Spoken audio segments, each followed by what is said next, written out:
Good morning or good afternoon, depending on where you're joining us from, and welcome back to the Regulatory 1515, your monthly 15-minute podcast of the latest regulatory developments from the Cayman Islands, brought to us by the RFS group at Maples and Calder, Cayman. I'm your host, I'm Chris Capewell, and joining me today I do have Yunie Wong. Yunie is a legal manager based in our Hong Kong office, and I also have Laura Goucke, who's an associate based in our Cayman Islands office. Good morning, Laura, and good evening, Yunie. Morning, Chris. Good Morning. evening. Hey, Uni. We've been busy. It seems like always busy, and I've been around a few years, New York, London, and then Dublin, and it does seem to be very, very busy. So today we have a few items that we want to track through, and the agenda is a rough one. It'll be fairly fluid, but what I do want us to touch on are some industry consultations. We've got a few of those that have popped up. Then I'd like us to look at the Cayman Islands Tax Information Authority, and in particular the CRS 2.0 self-certs. They have been released. We don't have the guidance. I just checked just before coming online now, but we do certainly have the new self-certs, so they're relevant, and we should talk about those. And then thirdly, I also want to get into the 2026 annual AML survey, or Uni. I know that you refer to them as the CIMA AML return for SIBA registered persons. And then if we get time, we'll talk about some trends that we've been seeing on the regulatory blog, but that's only if we get time. As always, the contents of today's podcast do not constitute legal advice, and you should speak to an attorney at Maples if you do need legal advice, and it's a general update only. Okay, let's crack on. So I'll start with a couple of the consultations, and then Laura, I think I'll hand over to you. So the first one that we have seen come out, which is not as relevant to most of the listeners, but some of them it will be quite pertinent, is the Enduring Powers of Attorney bill. It's outside the normal financial regulatory sphere that we do talk about, but it deals with enduring powers of attorney and introduces a standalone framework for the creation, execution, registration, and recognition of those enduring powers of attorneys, or EPAs, as we call them. And then, just as a reminder, a general power of attorney would cease to be effective if the principal was no longer of legal capacity, whereas an EPA would continue in those circumstances. So the intention behind the reform is to bring Cayman's legislation in line with other common law jurisdictions and account for social concerns here and in other places dealing with the aging population. So takeaway point for that, I guess, is for trust companies and private client practitioners in particular, this is a significant piece of legislation to watch. It does fill a gap in our legal infrastructure, and it will be relevant where clients have assets or connections to the Cayman Islands. The next bill that I want to talk about was NPO, or Non-Profit Organizations Bill 2026, that the Ministry of Financial Services and Commerce has issued as a consultation. This is a significant strengthening of our regulatory framework here for NPOs. Again, most of them are driven by this, but driven particularly by FATF Recommendation 8, which addresses the misuse of non-profit organizations for terrorist financing purposes. Some key points to be aware of, I think there's probably three of them. There's enhanced registrar powers. So the registrar of NPOs will be required to conduct periodic risk assessments, monitor compliance, and investigate NPOs suspected of non-compliance. There's also going to be an expanded power to request information from any controller or officer of an NPO. Financial review thresholds is important to be aware of. So NPOs must now have financial statements independently reviewed if they receive $250,000 or more in total income, or if they send $75,000 or more out of the islands in a financial year.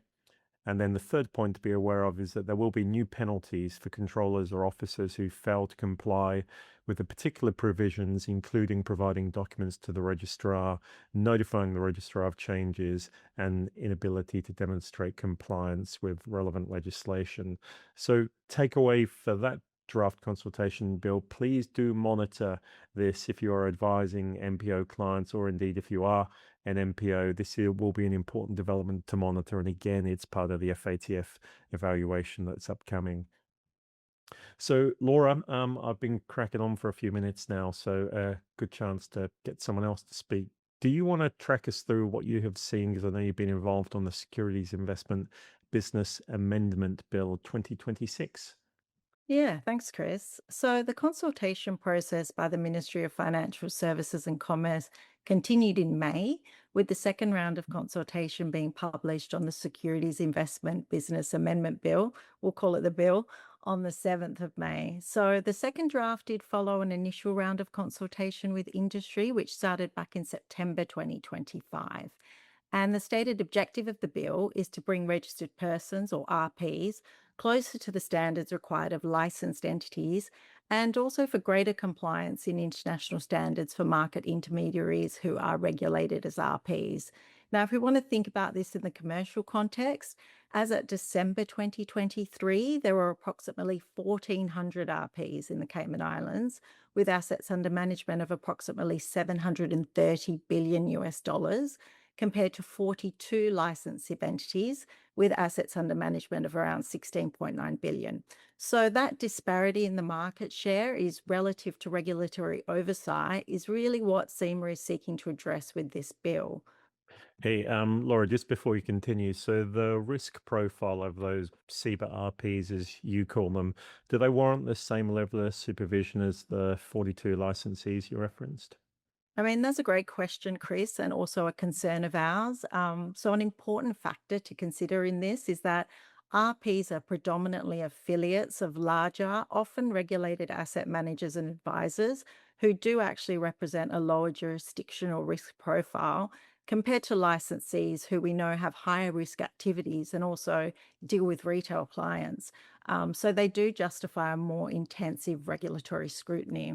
Well, we have made that submission to the ministry and we hope that it's considered prior to the publication of the amending act. Now I'll touch on some of the key proposed amendments. So, the new Section 5A introduces a risk based approach to licensing and registration decisions. This will replace Sections 5.4 to 5.7 of CIBA. And what it does is enable proportionate regulation based on factors such as the applicant's size, complexity, nature of business, and risk profile, which we do see as a welcome addition to the bill.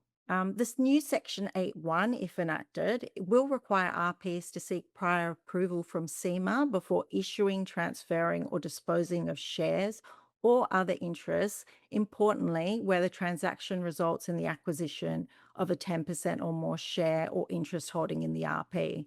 So you'll recall that currently RPs are required to make a post change notification to CIMA of any changes in shareholding within 21 days of the change occurring. So this proposed amendment does really now align the CIB-RP's duties with those of licensees. The post change notification requirement has, however, been maintained for any transfers or dispositions that fall below that 10% threshold. And so, Laura, that's going to be, we obviously do a lot of work relating to change of controls for different clients. So, this is bringing that more in line with what we do for more of the regulated entities, I guess. Yeah, that's right, Chris. We do need to be aware of this and let the clients know because it will be a change in practice of how CIMA needs to be notified of these changes when they occur. Yeah, and I think I saw in the papers yesterday or the day before yesterday that CIMA is actually looking to bolster the division that deals with these type of approvals. So I think they're trying to front foot this and get ahead of it so that turnaround times will continue to be good. Yeah, and we do need to see an improvement in the turnaround times if this goes through. Currently, we see changes of control taking anywhere between 3 to 9 months, which obviously is a big burden in terms of a commercial context and in transactional arenas. So, if that does come down, it will be very welcome. Yeah, I doubt it will be anywhere near that length for CBER RPs, but who knows? Definitely a key point for listeners to be aware of. Yeah, fingers crossed. Section 13 introduces enhanced financial supervision with certain RPs being required to have their accounts audited annually.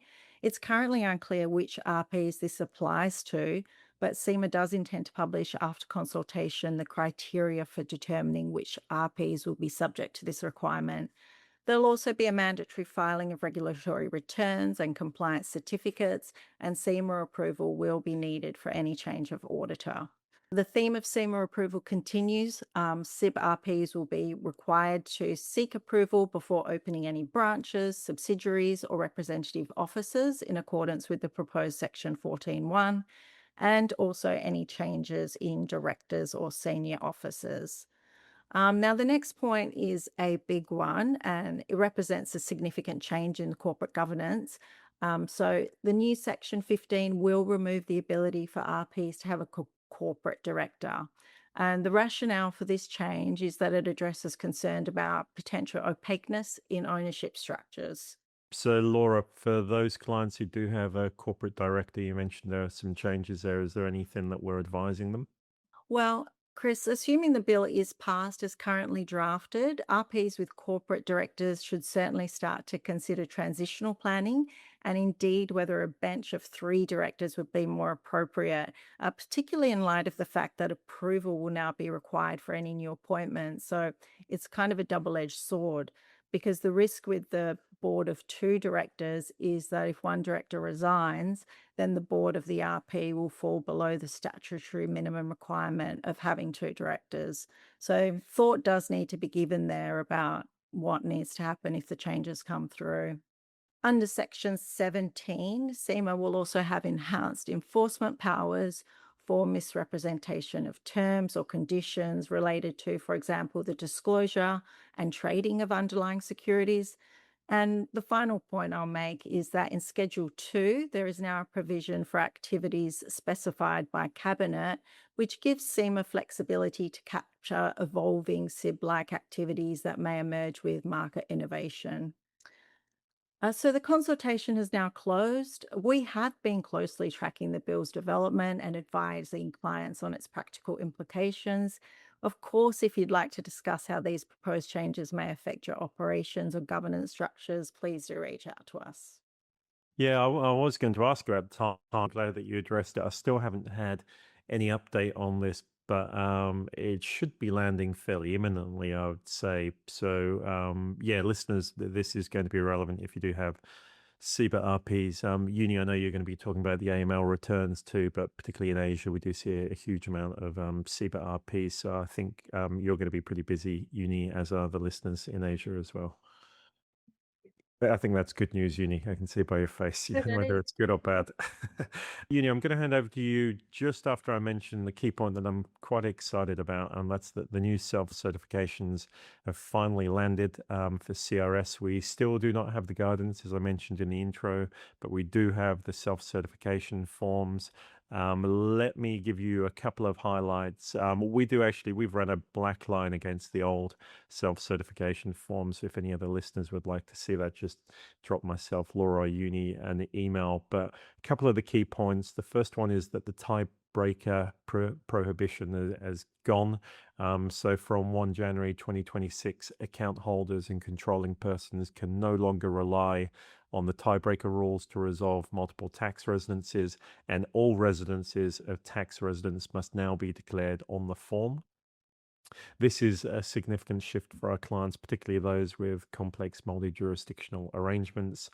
Second key point to be aware of is that the removal of the controller person data exemptions. So previous exemptions for date of birth, place of birth, TIN for non-reportable jurisdiction persons have now been deleted, and all of these fields are now mandatory for all controlling persons, and that will include US persons. A third point to be aware of is that the TIN, tax identification number, non-availability reasons, have now been replaced from free text to standardized categories. Previously, you were able to free text an explanation. Now you have to choose between a few reasons. For example, reason A on the form is that the jurisdiction does not issue TINs. And then the fourth amendment to be aware of is that there's now enhanced declaration language. So there's a new acknowledgement paragraph confirming that the information may be reported to other tax authorities and exchanged with other jurisdictions. So that's pretty material. Do have a look at that. Do start using the new self-certification forms. Do start looking at your policies and procedures. These are all quite important. We do not have the guidance notes. They will be coming soon, but focal point for every listener should be CRS. I think for the past few podcasts, we've mentioned CRS in one shape, form, or another. And again, this is an important one. So definitely have a look at the new CRS declaration forms. They're out, they're finalized, they're up on the website. We also have them, so just drop us an email. Uni, okay. CIBA, AML surveys, AML returns. What am I calling them? Can you track us through those, please? Yes, sure, Chris. So we're now in CIMA's annual AML survey season, or we're calling them now the AML return season because CIMA has renamed them this year. This would be of immediate practical relevance to many of our clients. CIMA has circulated its annual AML return to regulated entities. That includes banks, corporate service providers, licensees, trusts, and mutual fund administrators with a response window for 60 days. For CIBA registered persons, including fund managers and advisors, in line with CIMA's reporting schedule, CIMA has circulated its annual AML return to CIBA RPs on the 1st of June this year, and the deadline for responding is the 31st of July. In case those in the audience they're wondering, CIMA does not require investment funds to complete any annual AML return. So CIMA typically circulates the AML return by email to a CIBA registered person's AML offices and all the principal contacts on CIMA's records, such as the CIBA RP's directors. So if anyone in the audience have not received CIMA's email, please do let us know. We can assist you. Each CIBA RP entity would need to log into CIMA's portal link in CIMA's email to complete the return responses online. This year's CIMA RP AML return contains approximately 410 questions, covering both AML related and 400, sorry, Uni, 410 questions. Has that grown or has it always been 400? I I knew think it was a lot. last year, yeah, I think last year was a bit more than that, maybe 10, Okay. 20 more than that. Yeah. So we're progressing. Okay, everyone, you only have to do 410 questions. Sorry, Uni. No, it's okay. Yeah. So this year's CIMA RP AML return contains approximately 410 questions, covering both AML related and non-AML related questions such as governance and outsourcing. So compared to last year's, this year CIMA has merged some of the questions so they look a bit more succinct this year. CIMA has also added civil service and government employment as a new possible category of client source of funding, added internal bank transfers as a new possible way of conducting transactions, and also helpfully clarified the wordings in some of the questions. So for those using last year's survey responses as reference, please note, due to these changes, the questions have been renumbered in this year's return. And Uni, sort of half jokingly chimed in about the number of questions, but that's a lot of questions to answer. And I think probably for the listeners, it's good to hear from you as to the importance of being accurate when you're completing those. So you able to just share a bit more information on the accuracy requirement? Yeah, sure. Thanks, Chris, for raising that. So the AML return is one of the ways by which CIMA gathers compliance information and also monitors CIBA RP's compliance with their regulatory compliance obligations. The other way being CIMA's inspections of CIBA RPs, which we have been assisting clients in successfully completing for some years. In terms of the AML survey, AML return, we've seen CIMA raising follow-on questions after having considered the responses to their returns. We would encourage our clients who are CIBA RPs to make use of this AML return to consider whether there's any deficiency in the CIBA RP's regulatory compliance, and also take this opportunity to make improvements.